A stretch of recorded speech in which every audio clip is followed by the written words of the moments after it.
Welcome to the deep dive. Great to be here.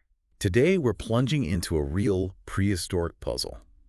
It's centered around a dinosaur with a name that, honestly, sets high expectations. Agathaumas. Which means great wonder. Exactly, great wonder.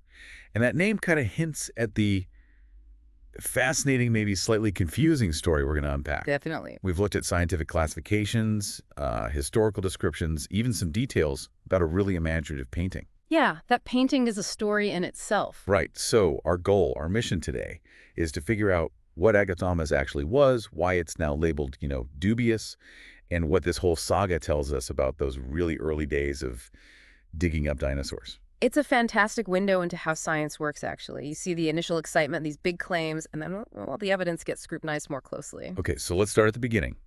This great wonder pops up in the record in 1872, Wyoming. Late Cretaceous. Right near the end, geologically speaking. Yeah, the late Maastrichtian stage, about 66 million years ago, and the discoverers. They thought it was the absolute biggest land animal ever found. Imagine finding that. It must have been mind-blowing back then. And that specific time period, the Maastrichtian, it's just before the big extinction. So anything found there is pretty critical. And the discovery itself was kind of accidental, wasn't it? It wasn't like a dedicated dinosaur hunt? Not at all. It was Fielding Bradford Meek and Henry Martin Bannister. They were out looking for fossil shells, believe it or not. Shells, okay. Yeah, for Ferdinand Vanderveer Hayden's geological survey.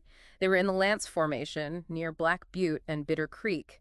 And instead of shells, boom, giant bones. Wow. So they knew who to call. They did. They got in touch with Edward Drinker Cope, a big name in paleontology at the time. And Cope didn't just take their word for it. No, Cope went out there himself later on, found more bones near a coal seam apparently. He described the site: sand, clay, fossil leaves, bits of wood.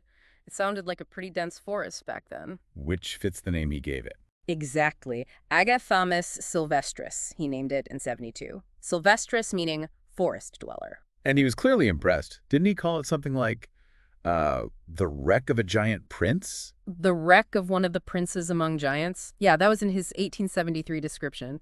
You can almost hear the excitement in the writing. He absolutely believed it was the king of land animals. But, and there's always a but in these stories, isn't there? Often, yes. The actual fossils, the original specimen that Cope based the name on, it wasn't exactly a complete skeleton. Far from it. It was basically some hip bones, the sacrum and ilia, some vertebrae connected to the hips, and maybe a few ribs. That's it. And that's the core of the problem, right? Those specific bones, they're not very unique. That's the crux of it. In Ceratopsids, the horned dinosaurs, a lot of the really distinctive features are in the skull, the horns, the frill, hip bones, and ribs. They tend to look quite similar across related species. Not enough there to say definitively, this is different from everything else. Precisely. Which is why Agathaumas gets that less than exciting label now.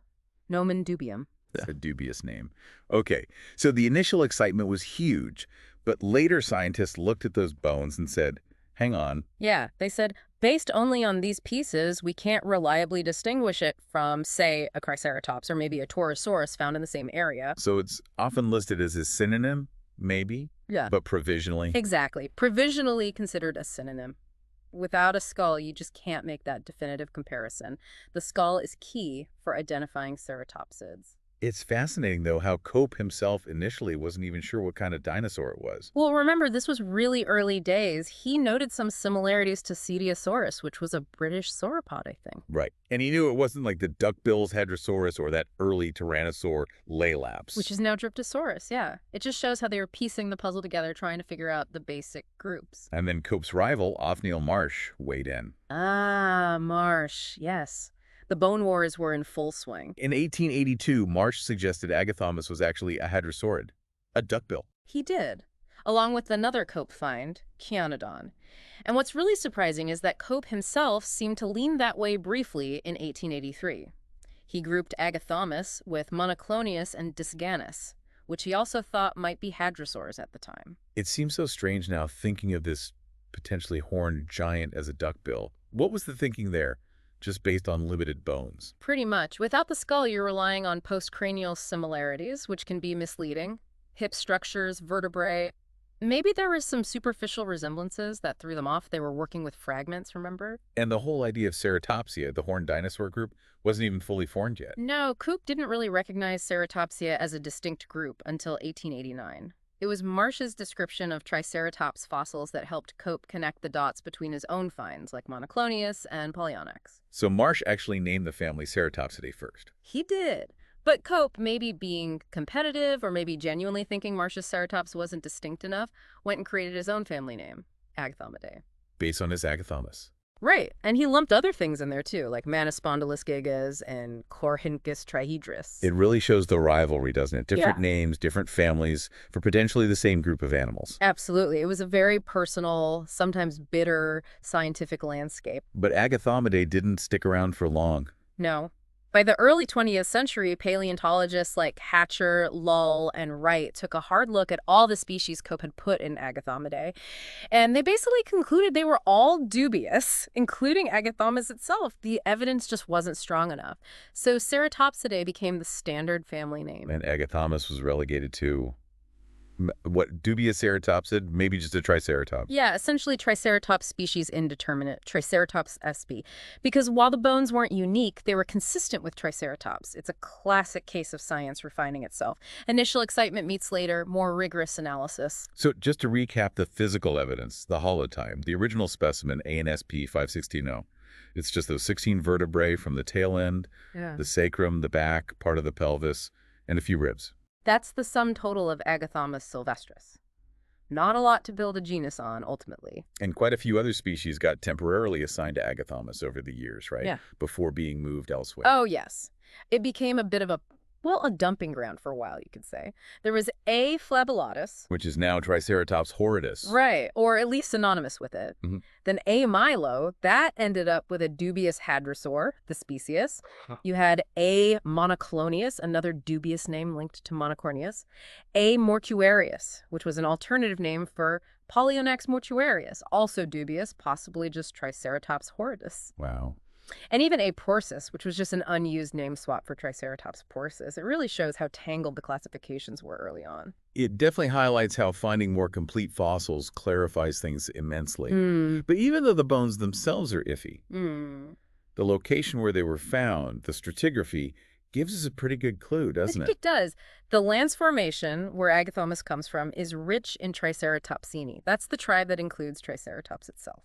So geographically, it fits right in with Triceratops. Yeah, based on where it was found, it's highly probable that Agathaumas was a Triceratopsan, most likely Triceratops. The geology supports that, even if the bones alone don't seal the deal. Okay. Now for the really wild part of the story, the art. Ah, yes. Charles R. Knight. Charles R. Knight's famous 1897 painting for the Century magazine. It's titled Agathaumas Phonoceros, and it's this incredibly dramatic armored beast, supervised by Cope himself. Which makes it even more interesting. But get this, the creature in the painting. It's barely based on the actual Agathaumas fossils at all. Right, it's a composite, a chimera, really. It shows how art and science were interacting, but sometimes the art took liberties. Big liberties. Those cool horns on its nose and over the eyes. Not from Agathaumas. They were based on Coke's monoclonius species.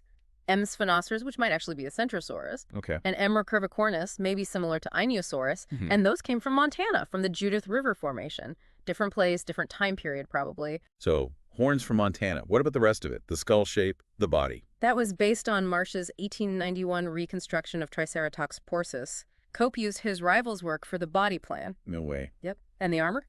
Oh, the armor's the best part. It looks incredible in the painting. Spikes, plates. Totally made up from unrelated bits. Yeah. The big spines on the frill, they came from neck armor of an ankylosaur, Denversaurus. An ankylosaur, not even a ceratopsia. Nope. The scutes along the body, probably other ankylosaur osteoderms, maybe Denversaurus or Ankylosaurus, and those prominent spikes along the back. Let me guess. Those were based on the squamosal horns from the dome-headed dinosaur Pachycephalosaurus. You're kidding? Pachycephalosaur horns. Seriously. March had found some of these bits and pieces in the Lance Formation and had mistakenly thought some of them might belong to Triceratops. Knight and Cope just ran with it. So the famous Agathaumas painting is this incredible Frankenstein monster of Judith River ceratopsian horns, a Triceratops body, Denversaurus neck spikes, Ankylosaur body scutes, and Pachycephalosaurus head horns. That's pretty much the recipe. And they just slapped the name Agathaumas on it. Almost arbitrarily, it seems. Wow, that's quite something. It's visually stunning, but scientifically. Scientifically, it's a fascinating historical artifact showing how reconstructions were done with limited, sometimes misidentified material. It captured the imagination, though. It certainly did. That image had legs, didn't it? It really did. Knight's painting directly inspired the stop-motion model made by Marcel Delgado. For the 1925 movie The Lost World, Yeah. I knew I recognized that look. Exactly. So this composite creature, carrying the name Agathaumas, became one of the defining images of dinosaurs for a whole generation thanks to that film. Amazing. So let's try and wrap this up. Agathaumas, the Great Wonder. Turns out to be more of a great historical case study. Yeah. Initially hailed as this massive discovery, but the actual fossils were too limited, too non-distinctive.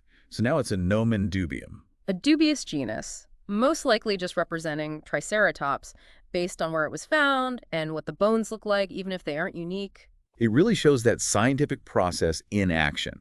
Big claims, reevaluation, correction. Absolutely. It's not about being wrong initially. It's about refining understanding as more data comes in. That's how science moves forward.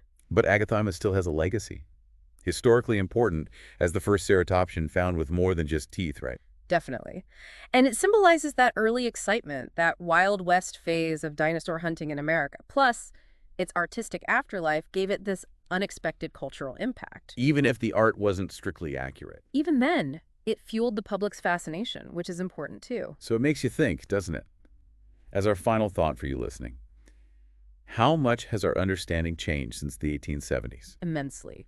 So what other great wonders from those early days might still be misunderstood?